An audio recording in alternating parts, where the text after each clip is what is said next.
Sean Kelly here, taking a look at the opportunities and also the headwinds happening in the San Diego real estate market. We've been doing this now for almost 9 months, and we continue to look at the monthly data that's coming out from the San Diego Association of Realtors. Starting off with new listings. Again, not great news. Right now, the new listings are down from what they were in January. Typically, beginning of the year, you'd like to see a general gradual increase in listings for the first 3 or 4, 5, 6 months.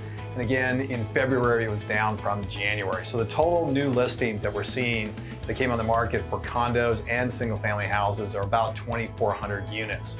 You got to put that in perspective, because if we look back into the period of 2012 to 2019, we were seeing over 4,000 units coming on the market in any given month. And then over the last 2020 to 22, it was close to 3,000, and right now we're down to 2,400. So again, the trend is not as many listings as certainly as the market needs. Second thing we want to take a look at is inventory of homes for sale. On a monthly basis, the inventory on homes for sale has actually dropped again. So we're now down to less than 1 month of inventory for sale. Again, typically you'd like to see 5 to 6 months, even as much as 3 months of inventory sale would be great.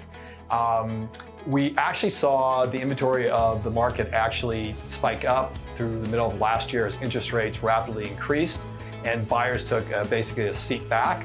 We saw the inventory actually go up to like 2 months of supply, which is a good trend. But again, now that everyone has gotten used to these higher interest rates, now what we're seeing is the inventory is actually shrinking back down. The percentage of original list price received. So that's basically telling us, how much of a discount are people that have properties on the market willing to do. Again, what we're seeing now is where there was a low and incentives were roughly about 5% of the original purchase price, and we're seeing that creep back up to 97 to 98%. So basically what it's saying is that the people that have the houses on the market that are listing them are less likely to deal. Again, going into average sales price and median sales price, we seem to have kind of hit a plateau here. At the beginning of the year, over the last 6 or 7 months, we saw prices drop significantly, any place from 10 to 15%, depending upon your market. But if we look at over the last 2 to 3 months, it kind of stopped at that point. So overall, big picture here, what's going on is the market seems to have stabilized as far as pricing goes. There seems to be more buyers out there looking for properties so that the sellers are less willing to deal. And again, there's just not enough inventory coming on the market to put any more pressure on it. And really right now, it is again a seller's market and it is difficult for buyers to buy. Now again, we're hitting the major buy season coming up here over the next 3 or 4 months. We'll see what that does.